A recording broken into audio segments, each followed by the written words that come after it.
Welcome to another wonderful session with me. My name is Soft, and in this wonderful session, I'll be walking you through the interface of Photoshop. Yes, if you don't know how to use Photoshop, this video is for you. If you are trying to learn how to design with Photoshop, this video is definitely for you. So let's get into it. So the first thing first is to open your Photoshop if you already have it installed on your system, and if you don't, please try as much as possible to download the software and install it on your laptop. Okay, so let me open the software now. It's launching. Yeah, Photoshop. Okay, so this is the 2023 version of Photoshop. Make sure you check your system requirement to see if you can install this 2023 version, and if you can't, just go for a lower version. Okay, so this is the interface. When you first open your Photoshop, it's going to show you some of the recent designs you've worked on. So as you can see here, some of the designs I've worked on recently on Photoshop. And then the first thing you need to do now is to go to new file. So create new file. So I just click on it. I click on new file. It shows me the sizes, and it shows me the recent sizes I have used, and then I have saved. I have photo. So this will give me sizes, different sizes of photos that I can use as my artboard. Okay, we also have print. These are different sizes for print materials. Let's say letter, let's say brochure, and the rest of them. And we have art and illustration. So here are different sizes, and we also have for web, we have for mobile, we have film and video. So depending on what you are working on, depending on what you are trying to create. But let's assume we are trying to create something for, let's say, Instagram.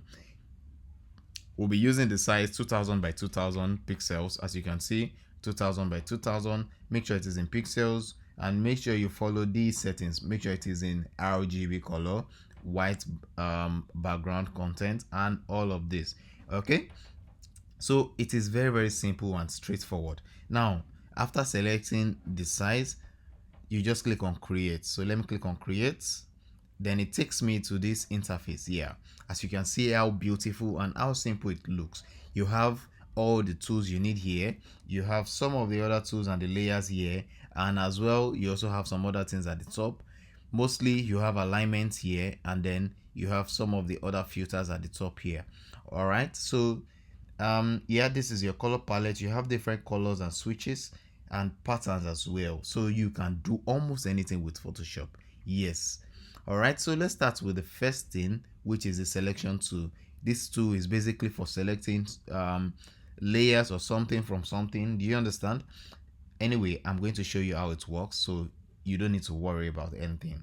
All right, so let me type my name. I click on T, which is text, and I just type soft. Yeah, soft. So here we have the character. It shows the font I'm using. It shows the weight of the font I'm using, and then it shows the size of the font I'm using. So it also shows the color, the space between each text, and the space between the text on top and the text below. So let me change the color to black so that you can see the text. Okay, as you can see, we have soft. Oh, there's a mistake there. Let me just type it all over again. Yeah, so that's it. So as you can see, you have the color. So when you click on this color, it shows you the color palette. The color picker rather. So you can just move this around to pick any color of your choice, and then it changes automatically. So you need to pick the color that fits whatever you're working on. So with that, you also have the color code below here. So if you should move it here, you see the color code. And then if you have any specific color you want to use, you can just drag it in, and then use this picker to just click on it, and then it picks the color just like it is doing right now. So let me go to black and then click OK.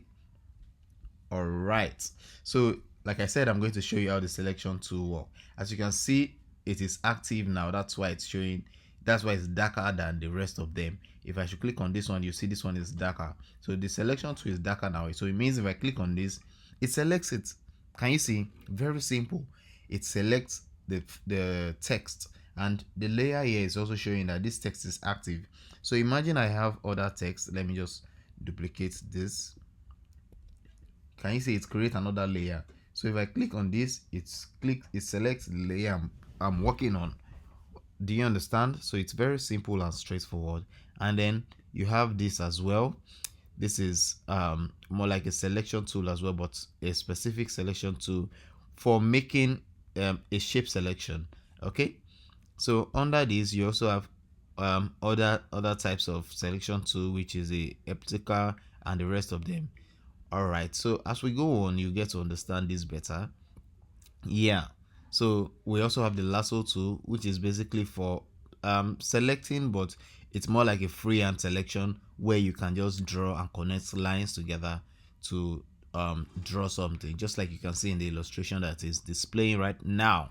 All right, so you also have the rest of them, and then you have the magic wand tool.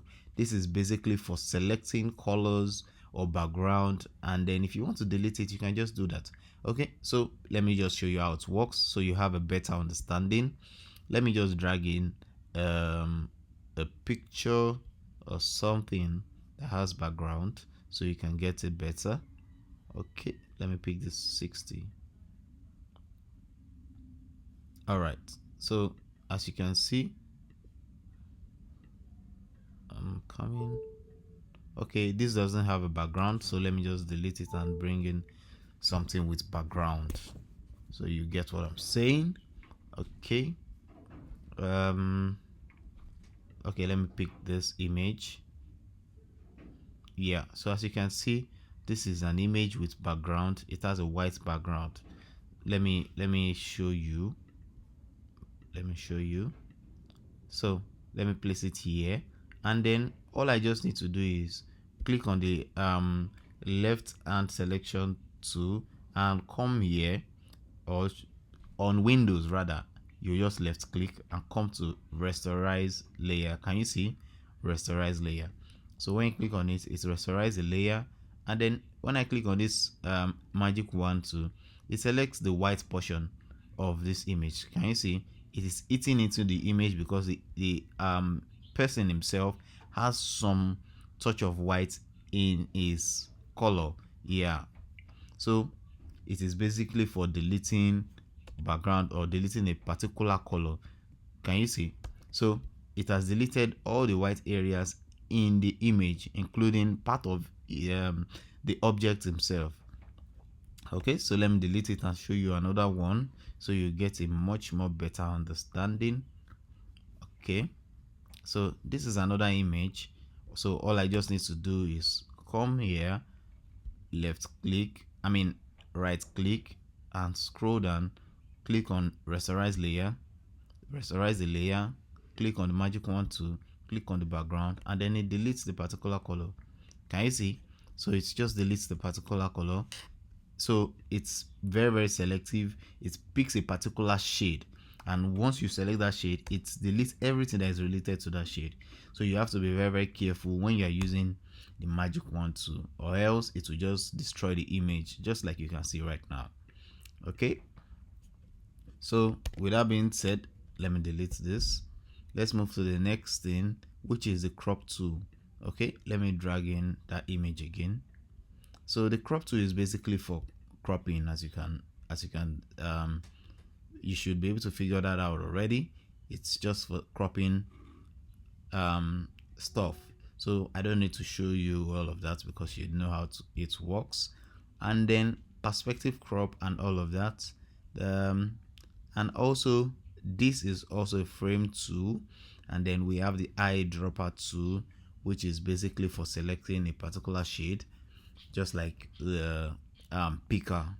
Okay, so the healing brush is also for replacing a particular shade or a layer of an image, just like you can see in the illustration. So you just drag in that layer and use it to cover a particular portion. So assuming you are editing an image and the person has pimples, you can just select the area of the person's body or face where there is no pimples and use it to cover where there is pimples. So it is very simple.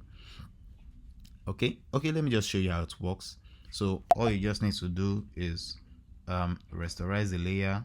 Always remember, before you do anything, rasterize the layer, and then you select the area where you want to copy, and then you put it where you want it to be. You can reduce the size just like this and then put it there. Can you see?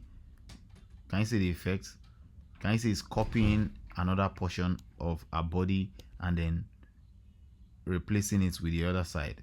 So that basically that's how it works. So assuming I'm editing a face, it's easy for me to just, let me zoom in properly. You can see there is a dot on her face, so I can just come here, select this, reduce the size of it, and then okay, I need to rasterize layer. I've already pressed Ctrl Z. So I just need to select a particular area where there is no dot and then use it to cover where there is dot. Can you see there is another dot here? I can just select where there is no dot and then use it to cover where there is dot. Can you see how simple it is? So basically that is what it is used for. And then this is your brush tool, basically used to draw lines, as you can see. And then this is your clone tool. If you want to clone a particular object or is a part of an object, you can just use it to clone it. This is your eraser tool.